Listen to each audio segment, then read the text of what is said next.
দেওয়ালে ড্যাম্প এখনই সমাধান করুন সঠিক পদ্ধতিতে। Damp walls solve the problem with the right waterproofing solution. আপনার বাড়ির দেওয়ালে কি স্যাঁতস্যাঁতে ভাব, রং উঠে যাওয়া বা সাদা দাগ দেখা যাচ্ছে? তাহলে বুঝতে হবে এটা শুধু ওপরের সমস্যা না, ভিতরের সমস্যা। ওয়ার্নিং: স্থায়ী সমাধান কিভাবে করবেন?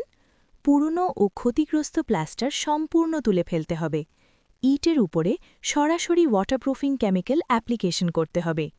নতুন প্লাস্টারের সাথে ওয়াটারপ্রুফিং অ্যাডমিক্সচার মিশিয়ে পুনরায় প্লাস্টার করতে হবে। এই পদ্ধতিতেই দেওয়ালের ভেতরের আর্দ্রতা সম্পূর্ণ বন্ধ করা সম্ভব। ভুল পদ্ধতি, যা অনেকেই করে থাকেন, শুধুমাত্র রঙের উপর কেমিক্যাল কোট করা।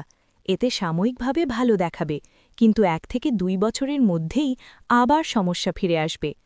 মনে রাখবেন, স্থায়ী সমাধান চাইলে কাজ করতে হবে মূল থেকে, শুধু ওপরে না।